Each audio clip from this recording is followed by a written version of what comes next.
Okay, so step one, operationalize your foundation. Maybe you weren't expecting a creative person to say operationalize. It's not the sexiest term we have, but it is actually just super critical and important to setting up a good creative practice. When success stems from the agility and throughput of your creative work, the way that you operationalize that really matters. It always surprises me how many brands and companies are still setting up their creative teams and their creative business to bring to life one single creative vision for catalog or other print mediums, when so much of the access to your audience is through digital means. And that comes with tons and tons of different ways to access people. So you really want to operationalize your creative practice around those needs. So I'll give you a few different ways to do that, from owning the mentality, building your swim lanes, to creating frameworks. First, you really want to own the mentality. Over 800,000 ad creatives tested in under 5 years probably sounds like a staggering, ridiculous amount for anybody who works in creative. And it kind of is. That encompasses, copy and images and designs and concepts. That's a lot. That's what our team has produced. It really comes from reacting, adapting to what's working, what's not, and sparking new ideas, new campaigns. And so this is big ideas to small ideas. This is kind of big picture to granular changes. What's important to me is that we're involved in all of those things. So it's not just the big picture, kind of pie in the sky, big bets, but it's also the granular, small scale, executional things that could really be game changing in specific channels. From a creative perspective, you want to be able to own all of those things. And that means that you need to really be set up to move quickly with the channels that are kind of eating up your creative along the way. So that takes me to the swim lanes. Iterate and optimize ads, that kind of small circle over on the right, that is something that moves really quickly. Digital channels like Facebook, Instagram, Snap, TikTok. I mean, these are channels that move really quickly. They're platforms that change and evolve at a really rapid pace. So if you want to have ads and you want to have that as a channel for your creative expression, you've got to keep up with it. You've got to move really quickly.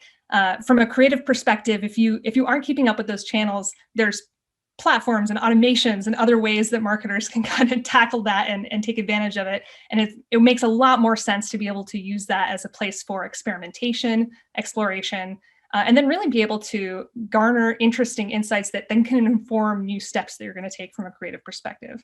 So you don't only want to be moving fast, you also want to have ways of stepping back and taking kind of a bigger look at your creative, making the space for fresh new concepts, big picture brainstorms. Ultimately, the things that you learn from that can inform the production of original and new content.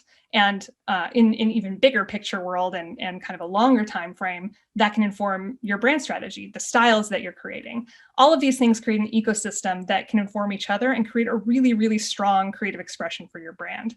So from a creative perspective, you have a lot of power to own this entire process if you're setting yourself up with those swim lanes in the first place.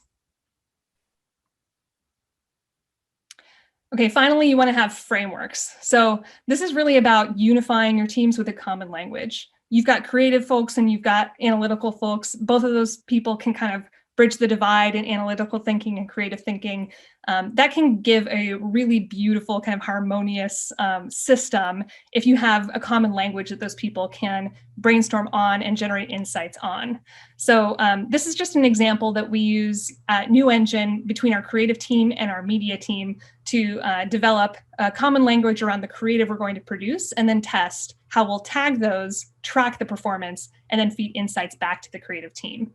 So a framework like this allows us to separate things like high-level concepts or brand messaging from the content we're using, like types of videos or types of photos, to really executional details like, is it close up? Is it far out? Is it lifestyle? Is it product focused?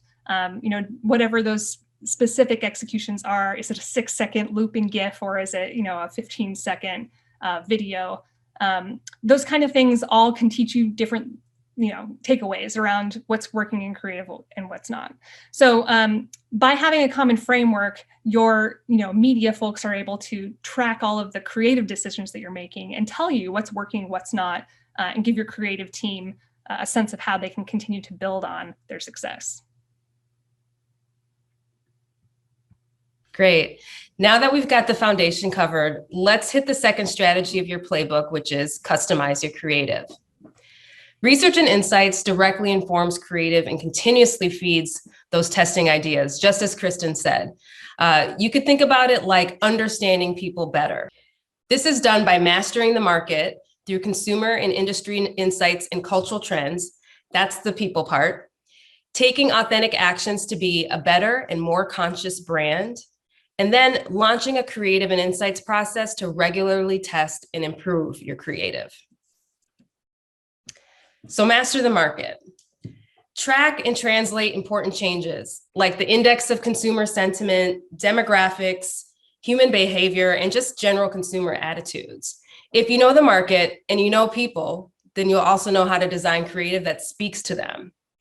This is an area that changes daily, so in no way is it a one and done. Mastering the market means studying every trend and change and then exploring why. So next up is authentic actions. Right now, brands are really playing it safe in response to current social changes, which means that there's room for growth and authenticity. We can't ignore the public health, political, social, and racial unrest that the world is collectively experiencing. Now is really a good time to redefine what corporate social responsibility means for your brand, and then to expand the definition to include different areas of authenticity that align with your business. So this could be ethical commerce, fair trade and labor, diversity, equity, and inclusion, sustainability. The definition is really limitless. So a few ways to take authentic action: identify, initiate, and impact. Identify the interests and needs and the concerns of your audience, which this is about better understanding people once again. This means asking the tough questions of your brand and of your consumers, and then outlining your role in addressing those issues. Initiate creative campaigns, partnerships, and engagements that turn your words into action. And then lastly, impact people. Impact them by following through on those previous steps. Say what you mean and mean what you say. Patagonia, Native, and Cora have all done so recently. In June of 2020, wellness brand Cora took a step back to identify their company's gaps in diversity and initiate change. And then months later, Cora reached out to its customer base with an email that had some impactful updates. Those updates included adding more BIPOC voices to editorial, partnering with organizations that support underserved communities, and creating a race and intersectionality vertical within their business. So as you can see, authenticity is key. This approach of identify, initiate, and impact outlines how successful brands can really own their social responsibility, especially right now. So basically, let's go ahead and drive it home. Research and insights fuels every concept and creative iteration. Each step of the creative process requires a new and relevant research background and insights. So for example, a global pandemic, economic stimulus programs, political campaigns, these are all topics that can really change quickly, so should your creative. Showing people hugging and high-fiving, for example, that may not meet the moment if the moment requires social distancing. So that's how you can customize your creative. Justin, what's the last step of our playbook? Awesome, thanks Anna. So at this point, hopefully you can see how creative informed by a strong understanding of consumers and the market work hand in hand. The last pillar of the winning creative playbook is to modernize your program with a data-driven backbone.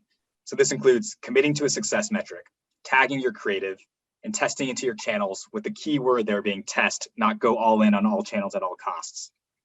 All right, so I know there are a lot of marketers here, so we're gonna play a little game. Before diving into the substance of this section, first we're gonna look at some ads. And this is admittedly a throwback example of pre-COVID times. But I want you all to guess which ad worked the best in driving ticket sales for this specific company.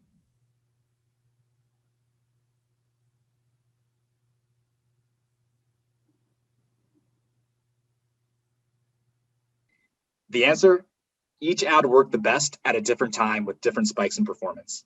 And this is because the digital landscape is changing all the time. It never rests. Consumers change, ad serving algorithms change, and social and economic factors are always at play. And even these ads here are no longer relevant in a world where many of us are avoiding crowded environments and maskless gatherings. The one thing we know for sure is that you can't predict the future. All right, so let's now talk about the backbone for tracking your performance. Growth marketers, they're often looking at performance day in, day out, but it's easy to lose sight of the forest through the trees. It's important that you take a step back and set a rhythm for the broader creative performance reviews.